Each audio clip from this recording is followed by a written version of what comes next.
Good afternoon, or good morning to you West Coasters, and welcome to Food Processing's webinar, 2017 Food and Beverage Industry Outlook. I'm Dave Fusaro, editor of Food Processing magazine, and for starters, well, if you're hearing me, you apparently have no problem with the sound. I've been the editor of Food Processing magazine for 15 years now, and before that I was an editor on other food manufacturing magazines for 10 years. So I've been observing this business for quite a while. And so has Mike Edgett, Industry and Solutions Strategy Director for Infor, who will be joining me today. Long ago, Mike worked in the research center of Borden. How many of you old-timers remember Borden, huh?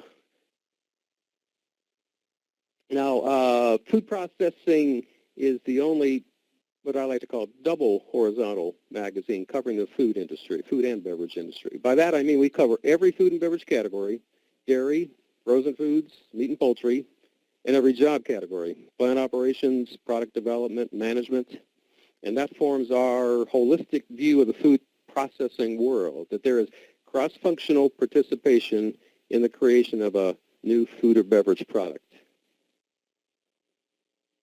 Mike? Yeah, thanks. So just for those of you who aren't familiar with Infor, what you see here is our positioning statement, which gives you a brief description of who we are as an organization. So there's a couple key points here I'd like to point out to focus on here to help you understand who Infor is. The first is our industry specialization. This is something that goes back to Infor's founding and has always been a deep focus for us. So obviously, one of those key industries is the food and beverage manufacturing industry, where we have, over 1,500 customers in over 90 countries around the globe. And when we look at the food and beverage industry, we don't just look at food and beverage as a whole. We also even look at the sub-segments within it, so whether it's dairy industry or the bakery industry or the confectionery industry. The second point of this positioning statement really is the idea that in addition to being a software provider, Infor is also a strategic technology partner to its customers. So we're deeply committed to partnering with customers to map out their destination and give them the tools and resources to get to their, frankly, in other words, to address the specific problems that they're facing. So we aren't just selling a single product, but it's actually a suite of solutions that range from ERP to PLM to asset management to supply chain to CRM, the whole gamut of products that actually are designed to address specific issues within the food and beverage industry, really across the portfolio or across your business.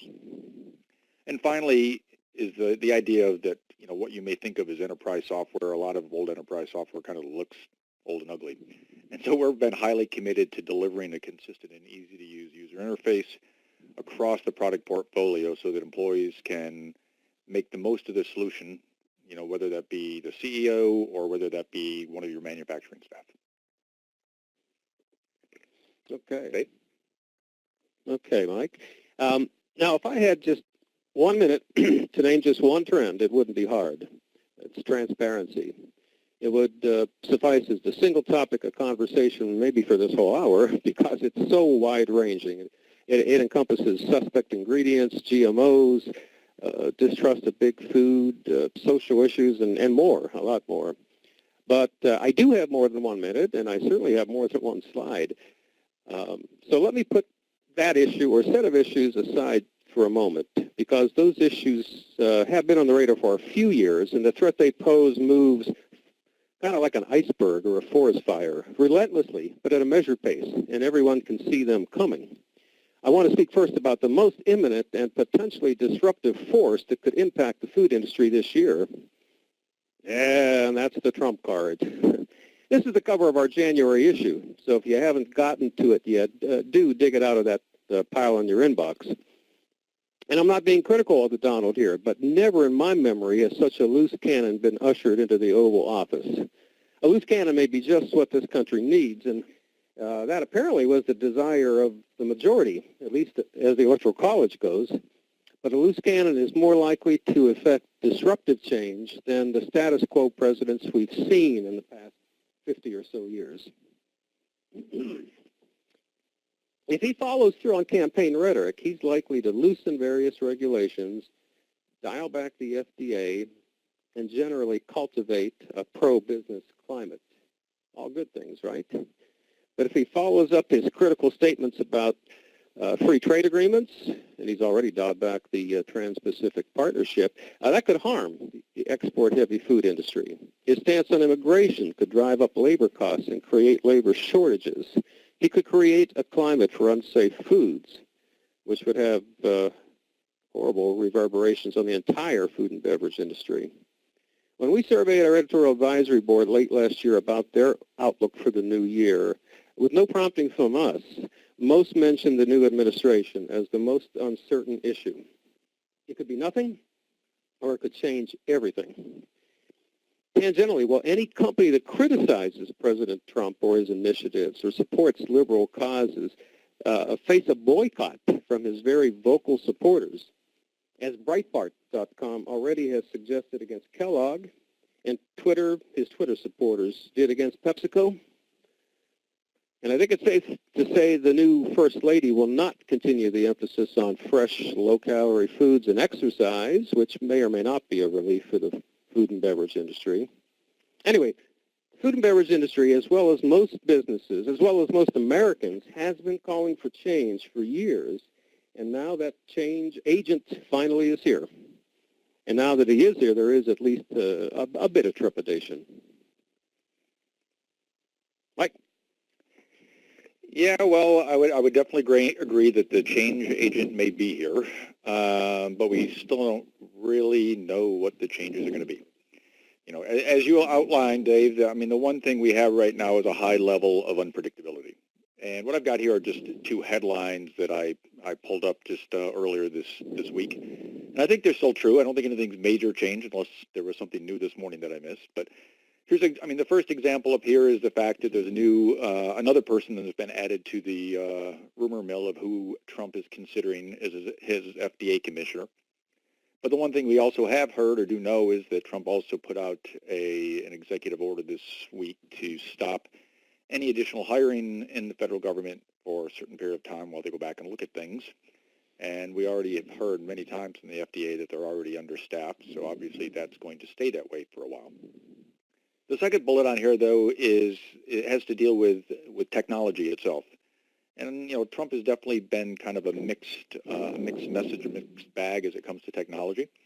We all know about his infamous love of tweeting. But he also doesn't believe it all in email. He doesn't use email. He doesn't like it at all. He actually prints them out and has them written on top of them. But I don't think we have any real concerns that he's, you know, opposed to using technology. I think he'll actually embrace technology as a way to address a number of problems that he's trying to overcome. So in many ways, though, I think the food industry is probably better prepared, or at least is maybe used to the unpredictability that this kind of environment brings. I mean, we've all been used to dealing with seasonality of supply and demand and the volatility of costs and so forth. Those are all things those of us who have been in the food industry for years are used to dealing with.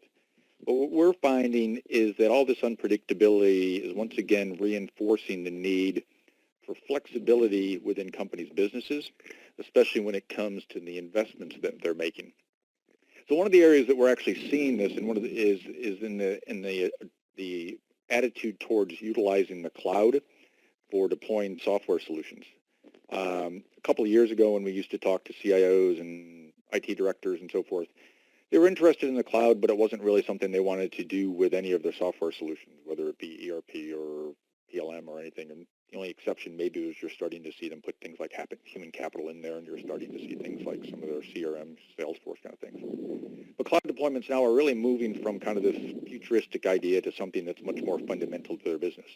And there's a few different reasons for that we're seeing. One is just that desire to have a more flexible deployment so that they can have multiple deployment options to handle the diversity of their business. So whether that be some sort of hybrid deployment at their one location, or maybe it's a mixed deployment really across their business. So maybe they're doing something on-premise at their headquarters and a cloud solution at their remote locations. But the second one is probably the bigger one that we're really seeing is there's such a continual change and advancement in software every year that companies are concerned about making sure that they always have the latest and greatest tools. Some of it is just driven totally by the desire to be more efficient. Some of it has to do with the fact that the software helps them to remain compliant with whatever the latest changes may come across in this unpredictable environment. So if you've got a cloud deployment, frankly, the upgrades happen automatically, so they really find that as a much better way to optimize their technology. And the third one really is the scalability. So the nice thing is that, you know, as much as everyone likes to say, hey, I know my business is going to grow a certain percentage, or I'm really targeting it to grow this much, you never really know. And you want to be in a position to quickly add new employees onto your software solution as they come on board, as your business begins to grow. So having that scalability in your solution is pretty key. So the point of all this is that the main driver for moving to the cloud, you know, is usually not cost savings, even though obviously, you know, it's got to make sense financially. It's much more about the flexibility it provides in a volatile and unpredictable environment. So if you'd like to learn a little bit more about that, we did include a handout here that was mentioned at the beginning. There's a couple handouts down there. It says there that it's Infor Food and Beverage brochure, but actually it's a detailed discussion about the move to the cloud itself and how you can have a cloud solution. So if you're interested in learning more about the cloud, I suggest you check that out. Okay. Now, speaking of flexibility and changing regulatory issues, there are 3 regulatory and labeling milestones coming up in 2018 that food processors will have to prepare for, possibly reformulate for this year. GMOs is one of those issues that could be revisited by the new administration, but I don't think that's likely. It was a painstakingly crafted, bipartisan, compromise solution that became the National Bioengineered Food Disclosure Standard. And that allows 3 labeling options required by July 29, 2018. Seemingly there is something in there for every camp, although no one got entirely what they wanted, not the pro-label activists nor the food industry. It's probably the best solution anyone could come up with for this very controversial issue. Actually, let me go back. There's a question that came in already. By the way, I want to call your attention to that question box again. If you type the question in there at any time during the webcast, we'll try to answer it. And one already has come through. Why do consumers fear GMOs? It seems like a good point at which to address that. I'm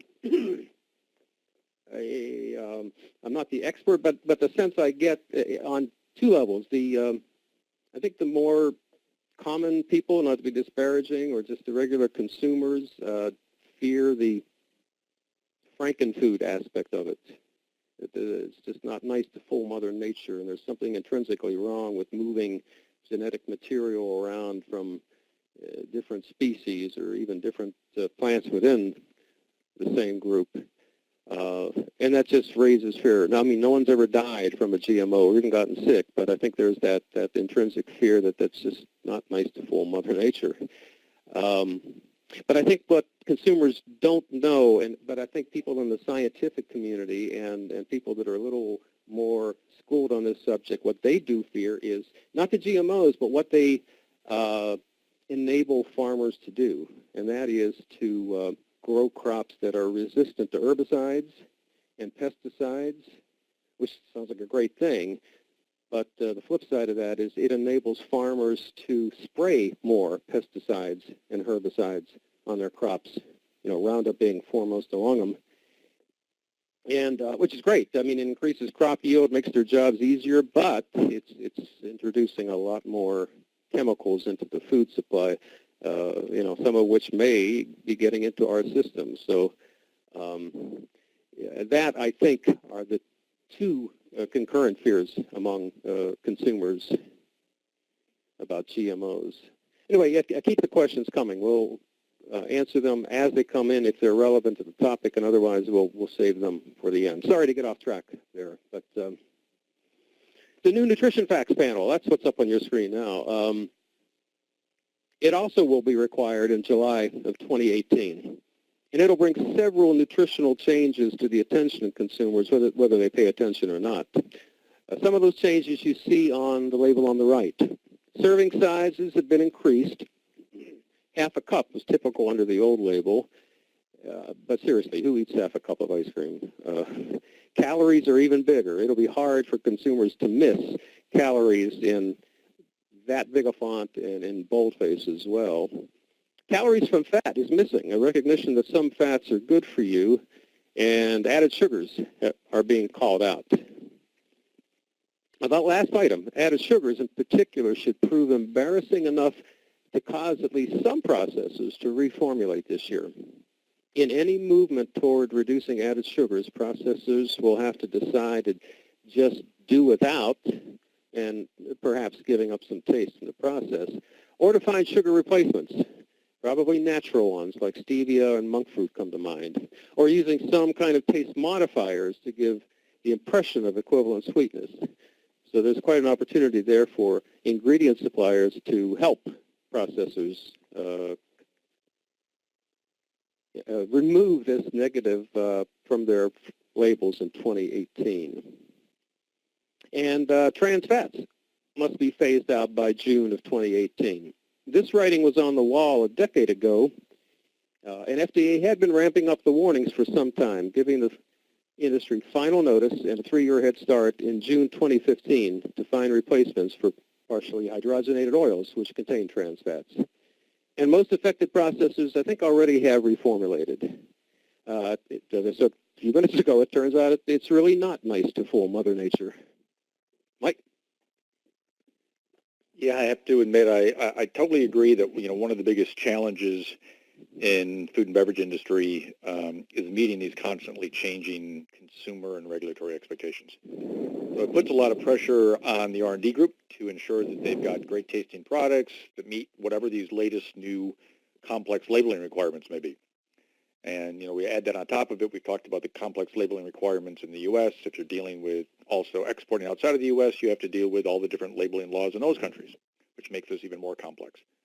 Of course, you want to do all this as most economical as possible. So whether it's dealing with, as Dave was talking about, the GMO issues, or having to have clean labels in fresher foods, or in turn wanting to deal with trans fats, all of those are challenges within a company.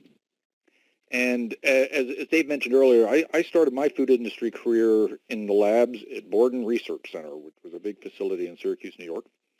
And when I was there, they had this state-of-the-art pilot plant and equipment that could, replicate nearly any facility we had around the country. But we still formulated, frankly, using lab books. And we thought it was a big deal, a big step forward when we moved from lab books and paper trails to basically using Excel spreadsheets. Well, that method for managing formulas and labels has it's changed drastically even since then, as the requirements in the business have become so complex that even an Excel spreadsheet is not going to take care of it. So one of the things that we're seeing is a bigger dependence on companies looking for what is referred to as product lifecycle management software. And what that software really allows companies to do is to manage those label requirements, which is the key thing that we're talking about right now, but actually be able to actually manage formulas themselves, all the changes in formulas that you need for various parts of the world, but also, most importantly, actually helps you manage that whole development process. But if you look at specifically here as the issue that we've been talking about, which is how do you deal with these changes in the labeling laws, the fact is that labeling inaccuracies can result in recalls, fines, brand erosions, and frankly, just your overall people's confidence in your brand declines. So the number of values behind having a product lifecycle management tool helps you automate the ingredient declarations created directly from the formulas. So in other words, as you change your formulas, it makes sure that the ingredient declaration that goes on the label matches exactly what you changed. Because let's be honest, that may not even be a formula change, it may be a supplier change. So sometimes a small change in the specifications from one of your suppliers may result in a change in the ultimate label that you put on your product. It also makes sure that your statements include all compliance with the latest regulations. So as I mentioned a few minutes ago, yes, it's complicated enough if you're trying to meet the labeling laws in the U.S., but if you're also shipping to Canada, or if you're also shipping to the EU, and for that matter, you're going to ship to the UK whenever they decide what their labeling laws are going to be, you've got to be able to comply with those things. You've got to be able to do it pretty quickly unless you want to spend an awful lot of time and energy against this, and know that there's frankly a much better chance for human error. So you want to know at the end of the day that what you produce is actually what's going on the label. And as I just mentioned, big thing being that you want to be able to respond to those regulatory changes across the geos. So if you're looking for a little bit more understanding of what it really means to have a tool that helps you manage labeling. That's the other handout that's in there, and regardless of whether you're looking at a PLM solution from Infor or just looking to see what else is available in the market, that will give you a good idea of what the kind of the fundamentals and the strengths are behind having a PLM solution within your business. And this is not something that's just for a small company. Companies of all sizes find value in having a PLM solution, especially as the number of SKUs you have exceeds or it continues to expand. So the point is that as your company grows, you can't really remain competitive and responsive and, frankly, legally compliant if you just try to continue to use Excel spreadsheets. Okay. But I think the really biggest issue for the food and beverage industry this year is entirely a business one. Where will the top food and beverage companies find growth? Because they haven't for a few years now. They've lost it. One of the hallmarks of this business is that it's recession-proof. Even in bad years, food sales go up 2%. And in a really good year, they go up 2.5%. But even those meager gains have disappeared in the top lines of some of the biggest food and beverage companies.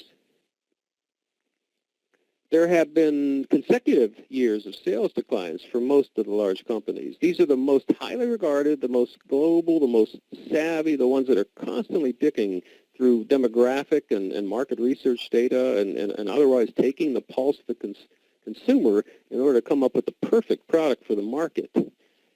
And yet these guys are swimming upstream, even as overall food sales continue those reliable but, unimpressive year-over-year gains. Where did those sales go?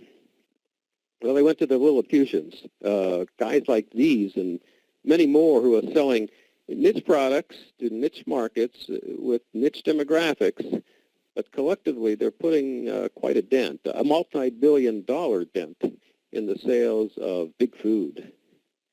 What are the reasons? Well, for one, as a baby boomer, I've been your target market for probably as long as any of you have been in your jobs, right? I'm 60 years old, I hate to admit it, and I have 30-year-old kids and stepkids, and on the left is what my shopping cart looks like, and on the right is theirs. And even though I think I have more disposable income than they have, when you add in their children, my grandchildren, they spend way more on groceries than my wife and I do. If I'm still your target market, you need to move on. Baby boomers like me are beginning to die off. Millennials just recently surpassed us as the biggest generational demographic. It's them and the Gen Xers and the Gen Zers that you should be developing products for now, not me. So if you were in my kitchen and you opened my refrigerator, you'd find Diet Cherry Coke and Banquet frozen meals bought at 99 cents each. Can you believe that? 99 cents for an entire meal. Maybe whatever deli cheese was on sale last week, and a gallon jug of commodity milk, 2%, any brand. And wherever it was cheapest, that's where I'd buy it. But if you look in the refrigerators of my millennial kids, two of whom have children of their own, you'll find organic, cold-pressed juices, Amy's, non-GMO, frozen meals, cheese they paid $10 or $15 a pound for at Whole Foods, and some weird coconut oil omega-3 concoction that they call margarine, and only organic milk for the kids, soy or almond milk for the parents. I do, however, buy better beer than they do. And actually, this whole trend may have started in the beer market. A decade or more back, this move to craft or local small quantity beers, especially ones with a story to tell, began. They taste different, too. It's caused epic consolidation in that market, culminating in first Anheuser-Busch and InBev getting together, and now Anheuser InBev buying SAB Miller. But also in AB InBev's buying of craft brewers like Goose Island, Blue Point Brewing Company, and 10 Barrel Brewing Company. And Miller's long ago purchase of Leinenkugel, Heineken buying a part of Lagunitas. Another strategy of theirs is creating their own microbrewery and hiding the fact that it's owned by one of the giants, as Coors did with Blue Moon and Anheuser did with Shock Top and Landshark. So the same thing is going on in the food industry. Here's a list I created 2 years ago from a visit to Natural Products Expo West, which is just coming up. It probably needs some updating. But look at all these organic companies, and now they're all being owned by big food companies, although big food companies are not trying to overwhelm them and not trying to force their name on top of theirs. Big Food, in addition to these acquisitions, Big Food is following the create-your-own micro-brand trend in the beer industry. Many of the big food companies are creating brands, and if not hiding the fact that they're owned by a big food company, at least downplaying it. There used to be quite a bit of equity and strength in putting the name Campbell or Heinz on your package. And now those brands may be liabilities. You're not going to find them readily, at least on these two products, from Campbell Soup and from the new Kraft Heinz company. But I think what this really shows is an incredibly positive thing that price-conscious big food companies just can't seem to wrap their heads around. It's premiumization. For years, people shopped for the lowest priced food product. Even throwing in some old-fashioned brand loyalty, they still waited for a sale or a coupon to buy some of their favorite brands. And the food industry responded well, removing costs from the system, increasing quantities produced for more efficiency, creating a lot of homogeneity in the process, but passing those savings along to grateful customers. That's given us the most abundant, safest, and cheapest food in the world. But that's no longer necessary, despite many reports that millennials may not be earning as much as their parents did relative to their age in the time period. Despite baby boomers moving into retirement and fixed incomes, all these people are willing to spend more on food. They want quality, they want safety, they want differentiation, and they want to know everything about their food. And they're willing to pay for all this. I don't think my parents really cared what was in my baby food jar. I can't say I gave too much thought to what I fed my kids, but I see my kids caring immensely what they put into the mouths of my grandchildren, Nora and Jackson. Mike? Great. Hey, Dave, if you want, I see we've got a couple questions that came in that have to deal with some of the things we talked about, so maybe we stop for a second. I want to grab a couple of those. Sure. There's one here that actually was just was about, what I meant by the term geo, and I apologize. That's just my short abbreviation for geographies. So I was just referring to the fact that there's different regulations depending on where you are in the world. And so different geographies, different countries have different regulations.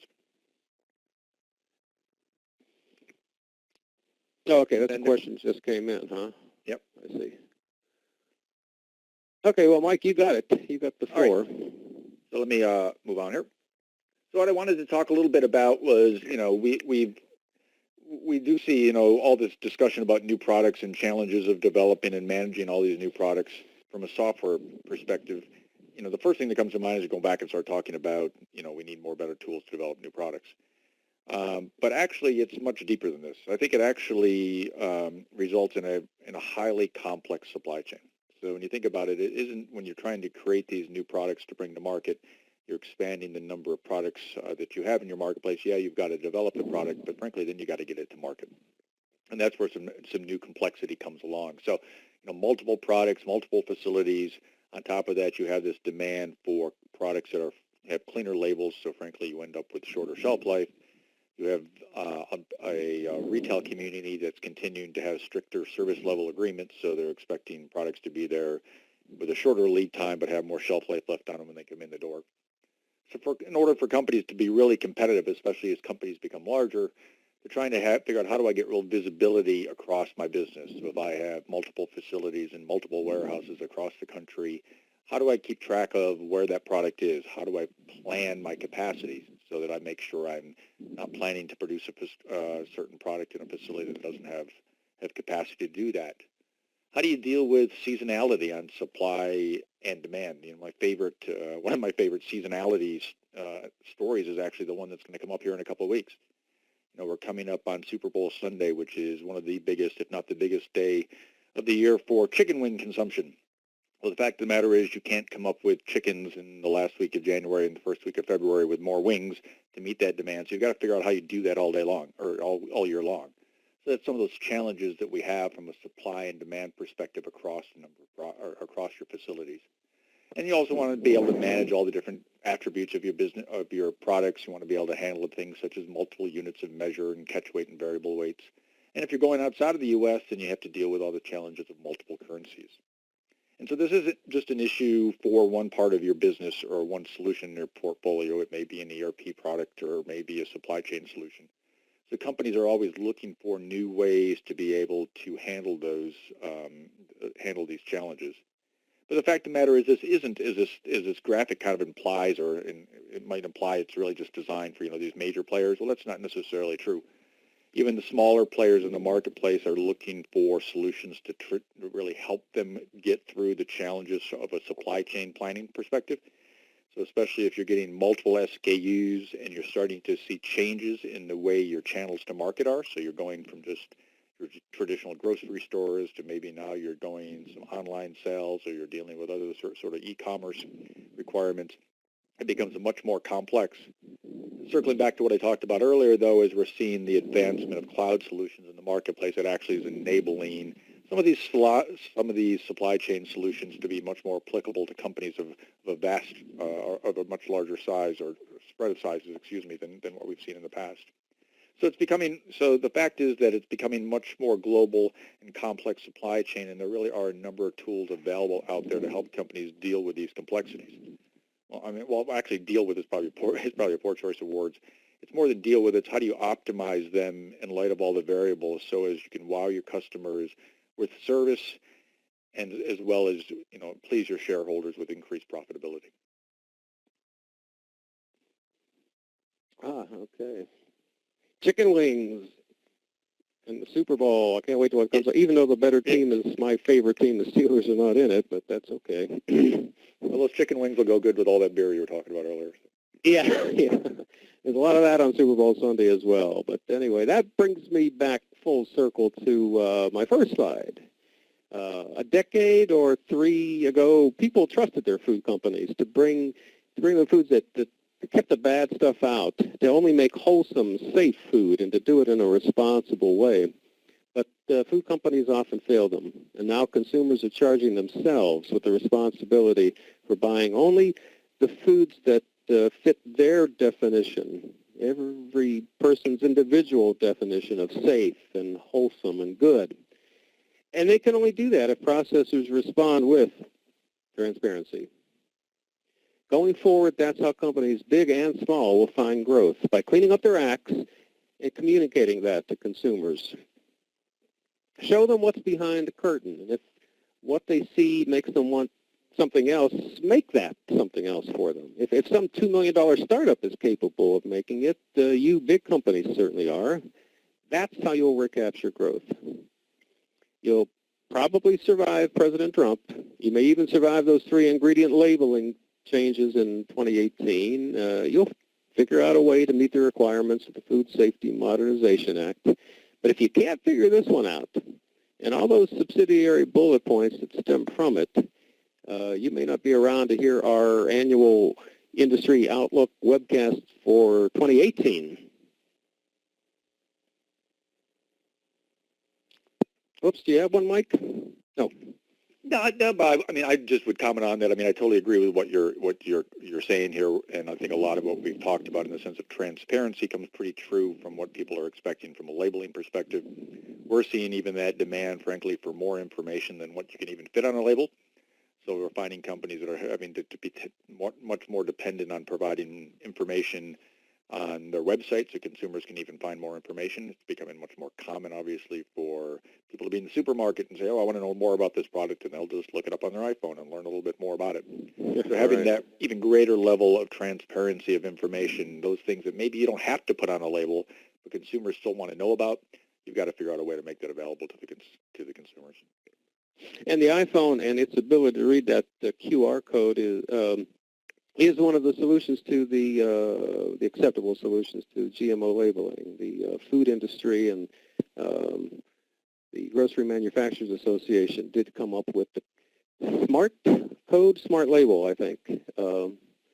And scanning a QR code with a smartphone will get you not just the genetically engineered information, but a whole lot of stuff, depending on how much the company wants to put behind it. They're required to put, excuse me, genetically modified information there, but some of them put the origin of the product, what plant it was made in, and other commentary about the product. The few tests that I've seen of it are pretty impressive. The detractors of that say it removes GMO from the label itself. You have, and some people don't have smartphones, but nevertheless, it's an interesting tool that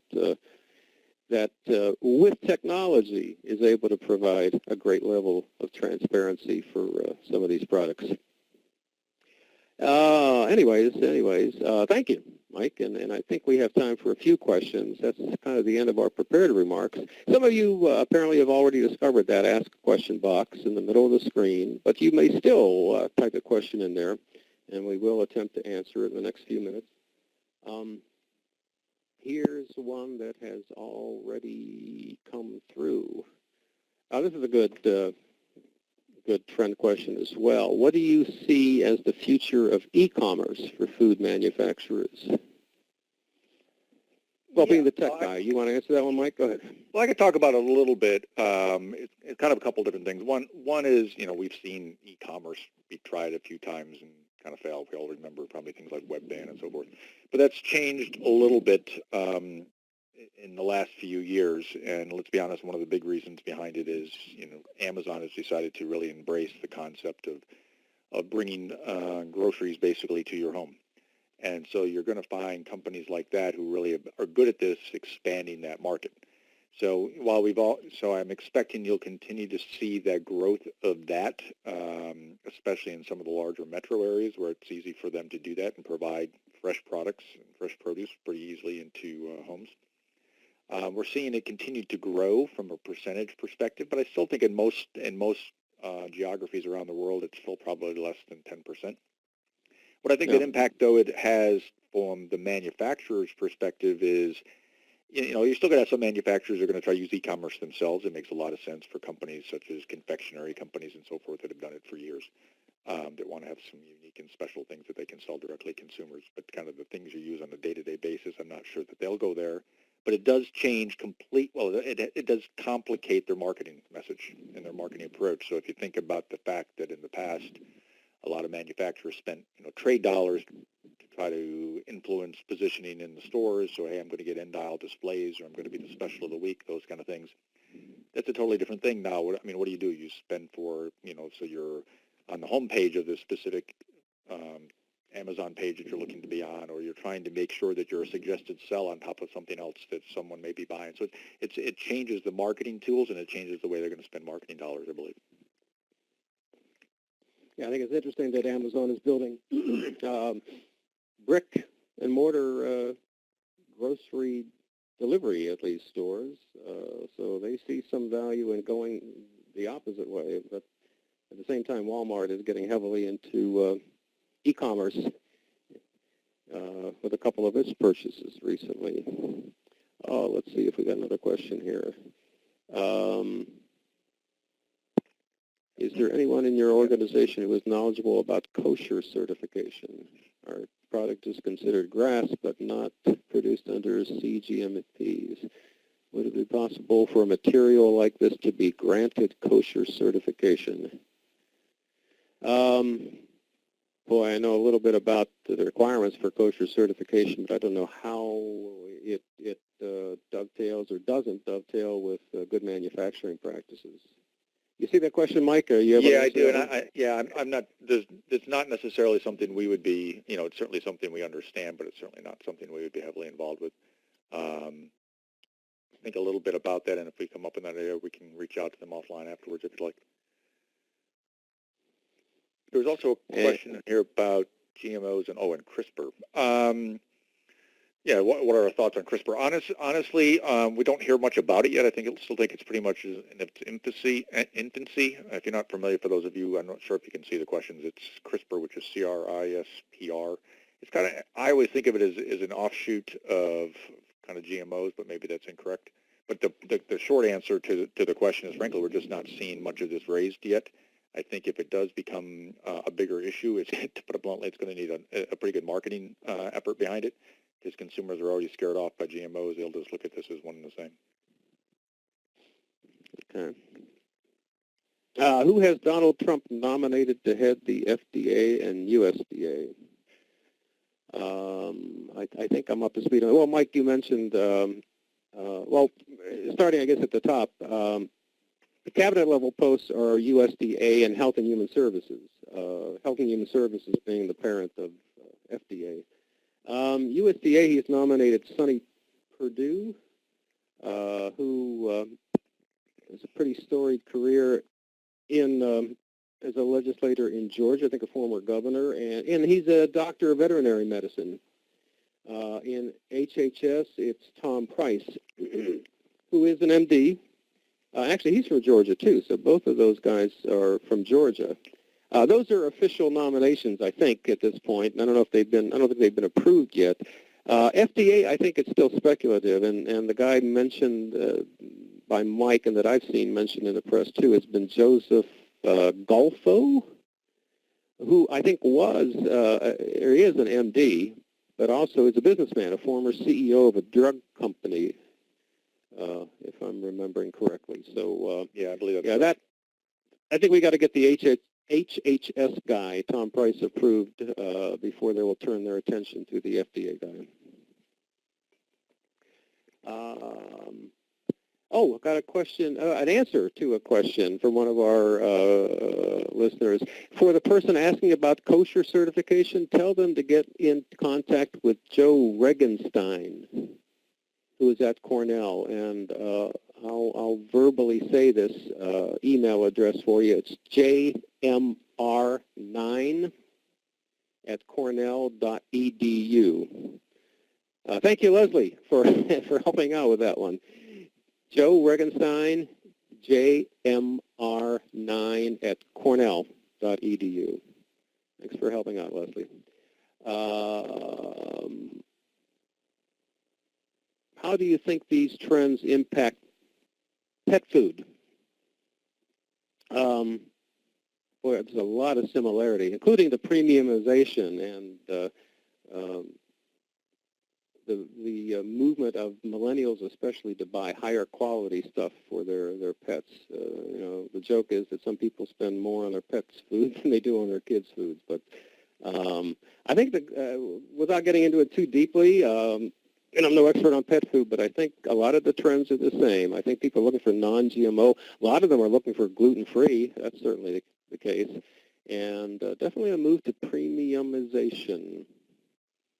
You have any thoughts on that, Mike?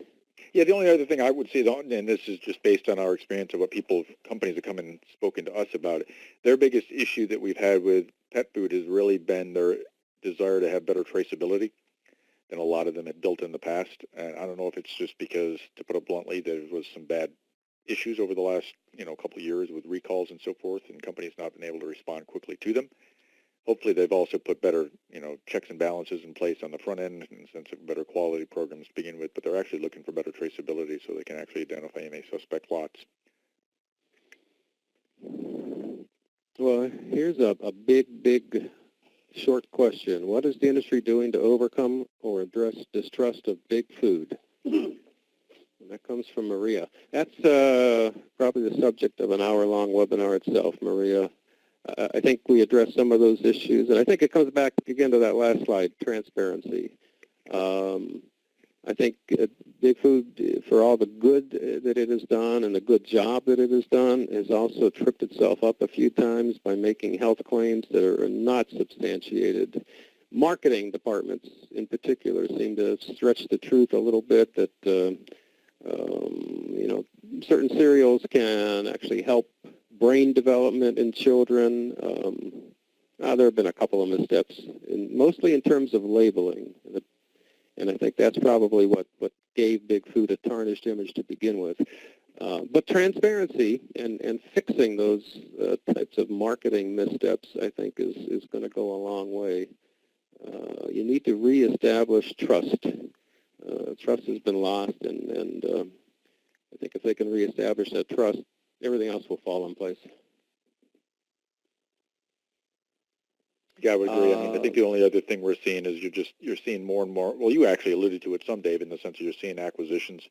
So the larger companies are buying these smaller kind of regional players, but they aren't necessarily publicizing that after the fact. So you'll just see these products out in the marketplace, and so you're seeing a bigger push towards that. I think you'll just see more of that going forward. In terms of premiumization, is just calling a product premium going to convince consumers on the premium quality ingredients? That comes from Laura. And, absolutely not. That goes back, to what I said a few minutes ago and also, 30 seconds ago. That could be a marketing misstep. If it really isn't premium and if you can't sell that story and transparently convince people of that story, prove that story, that's going to be a marketing misstep that's going to shoot you in the foot. Premiumization is definitely a thing to shoot for, but don't try to fake it. It's only going to come back to haunt you. Yeah, what we're seeing actually is premium ends up being it's almost like the cleaner your label, the more premium the product appears to be. So yeah, less is more, Yeah, it really is. So it's kind of interesting. The credibility has much more to do with what's on that ingredient declaration. And does it make sense to people that seems like premium than it does if it's something that's highly processed. Okay, let me see. I saw one in there I wanted to get to. What about the Food Safety Modernization Act in 2017? You got any thoughts on that, Mike? Well, yeah. I mean, it's interesting about FSMA in the sense that there's really not a single solution out there to solve FSMA. It really depends where you are within the whole gamut of food industry companies and whether you're local or international or whatever the case may be. So, we've seen a number of solutions that customers are looking for. Basically, it all comes into a couple different areas. One of it usually has to deal with better document management. So you've got to have a lot better capability to manage your documents coming in the door, to be able to track all your incoming raw materials. So it's kind of certainly needs to go above and beyond the old file cabinet ideas and having a better way to manage documents. I mentioned earlier about traceability, bigger push towards traceability, tools help with traceability. That's not necessarily core to FSMA, but it is part of a global, for your total quality plan that you're expected to have. And then an area that people probably don't think about as much is kind of training. So having tools in place that help make sure your employees are properly trained wherever they happen to be working within your operation and be able to track those training records fairly well. So having a good kind of human capital solution that does more than just manages your benefits. It does things that can actually help you make sure you can train how your employees what your employees have been trained on. You make sure they're only being worked in areas that they've been trained to do. That's just three things that come to mind. Now, Gwen admits to being somewhat behind, and she's asking, is the label, nutrition label format now final and published in the CFR? I believe it is. I think certainly for the FDA regulated food side, it is, and it was published in the CFR probably, I think, around July of last year, 2016. The effective date, though, isn't until July of 2018. So that's something that should be on your to-do list. Gwen, this year. But I think the USDA has to fall, for USDA-regulated products, meat, and poultry, and dairy, I think, has to fall in line. And I think their big thing is if the nutrients that are now required to be mentioned, what are those, vitamin E and something else, and the nutrients that no longer need to be mentioned, I think the USDA has to come up with its own set of rules to comply with that, and serving sizes too. The USDA has to come up with an idea what is an updated, realistic serving size for meat, for instance. And so the USDA may still be working on theirs, but I think the FDA-regulated foods is already just formalized and final.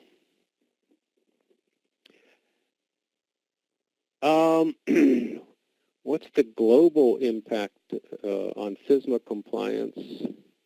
if the new administration rolls back laws?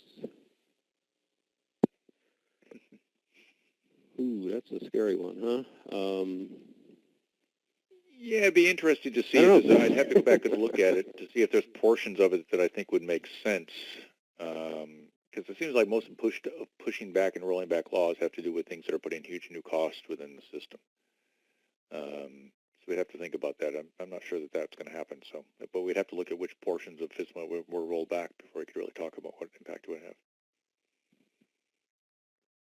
Okay. Are food manufacturers facing any issues with environmental regulation?